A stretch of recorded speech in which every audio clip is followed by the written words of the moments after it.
Join me and Robbie for Victory League Metaverse to watch Game for Ukraine. Yo, listen up. This is going to be huge. The Game for Ukraine charity football match kicks off this Saturday, the 5th of August at 5:45 p.m. We're talking about a full-on game with big names from the world of football on the pitch. I'm going to be there and other AFTV influencers are going to be joining in, and you can come and meet them all digitally. Let's make a difference together. Click the link in the description right now and get involved. This is going to be big.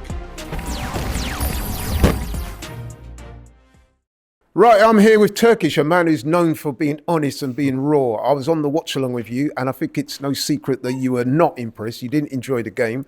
But tell the people, what's your initial thoughts? Yeah, listen, it was a dead game. I expected to see more, especially being at home at the Emirates, the last game before the Community Shield. And don't get me wrong, I don't put too much emphasis on the Community Shield. I expect to go there and fight against Man City, and it's a good season opener. But this was the one where I thought would see what Sunday will bring. And it was quite underwhelming, quite like the Man United game out in America. We failed to create chances. In behind, we were quite sloppy. I think Monaco, especially in that first half, they managed to get in behind quite a few times. Saliba was lucky not to get a second yellow card, if I'm honest with you, but he wasn't the only one that was struggling defensively. I saw the same signs against United. And on one hand, it can be worrying because we've made big inroads in midfield this summer. We've spent 170 million total on Declan Rice and Havertz, and they have played games for us across pre-season. And we just don't seem to have improved defensively. Now, you can't take it all from pre-season and say this is worrying heading into the new season because of this, that, and this. Because pre-season is about erasing all those mistakes and finalising what you want from the season coming. So maybe Arteta's using this pre-season as a bit of a testing period, especially when you look at the starting lineup, a lot of changes. Yes, most of the strong 11 came in the second half, but I think he's still figuring it all out himself. Got to ask you, are there any positives you could take from this game today? Or even the pre-season overall?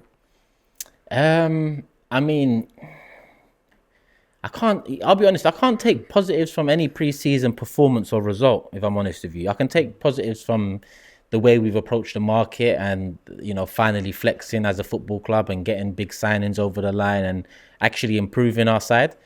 But in terms of performances, whether it's Nuremberg, MLS All-Stars was probably the one that, we looked best in, but it was against a team that have All-Stars in their name and Benteke up front. Mm-hmm. So it's kind of a bit of a, not one to look into too much. And Man United, Barcelona, and now Monaco, I haven't seen much to take away, if I'm honest with you. I like Timber, and I think in the first half today, he showed what he's about as well. He's very aggressive. He likes to get on the ball. He's confident on the ball. He's composed on the ball, and he likes to find central areas to help keep things ticking. So aside from that, I'd say that's it. Timber for me is the one out of pre-season that I've enjoyed most. Although I did hear you giving Trossard a bit of praise. I think you were quite impressed with him, weren't you? Yeah, I mean, I've been impressed with Trossard since he stepped through the door. Okay. I mean, both-footed, technically he's a brilliant little player. He shoots on sight when he gets a sniff. I think that's different to some of the players we've got in the attacking lineup at the moment. And he's someone that could prove very important for us moving forward, especially now with news coming in about Jesus. Yeah, I was going to ask you about that. So we're hearing news now that Jesus has got a knee injury and he may be out for a couple of weeks. Now, obviously, that's going to impinge upon the start of the season. Now, I've got to ask you, I know you're not his biggest fan, but Eddie, he was given the captain's armband today. I thought that was a nice gesture by the manager, actually. Yeah, you would. No, but to be fair to Eddie, I thought he had a decent game. Don't get me wrong, he didn't blow up the spot, but I thought he had a decent game. I thought he was motivated. I thought he took his goal well. Now, it looks like with Jesus being out, that Eddie will play a part in those plans, certainly for the start of the season. I guess you could make a case for Trossard starting, but I would have thought that Eddie's going to certainly be in the shake-up. How confident are you that he can hold the fort until Jesus is ready to come back? Honestly, you know my thoughts on this striking situation, and I don't think it'll be Eddie that comes in. I think it'll be Trossard. I haven't seen no indication since February when Trossard initially came in for Eddie that there's any doubts that Trossard adds more up top than Eddie does. So I expect to see Eddie, and Well, I can say we're lucky now because looking at the fixtures in August, it's Nottingham Forest, it's Palace and Fulham. And then we start September against United. Jesus has to be back for that United one ideally, but we can get through August without. But at the same time, this could be an indication for the whole season, not just with the transfer window being open. When the transfer window is closed, are we in a strong position in the attacking three? If Jesus is injured, is Arteta confident enough in Trossard or Eddie Nketiah? It's not about me. I'm not confident in Eddie Nketiah coming in. If I'm honest with you, I think we needed to upgrade in that position last year, let alone this year.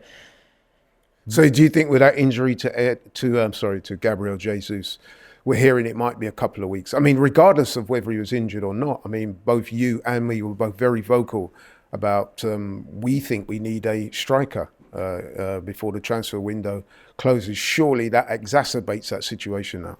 I think so. I think so. We're very closely linked to David Raya from Brentford. Our goalkeeping position is about to be stronger than our striking position if he does come in, and it's him and Ramsdale.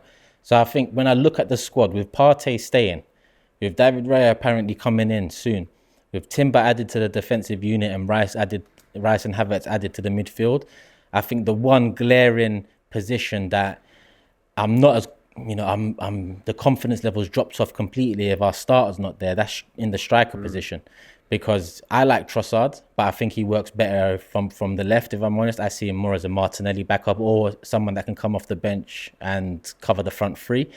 But in terms of starting matches, if Jesus is absent, I want another attacker in. Kudus would work. He's not the out-and-out striker that I'd want, but if you hear the price he's apparently going for and what he brings in the 9 position, false 9, he can be Saka's backup. He can go into the 8-2 if Havertz doesn't work out, because again, it's another match that, yes, Havertz only played 30 minutes, but I just need to see something.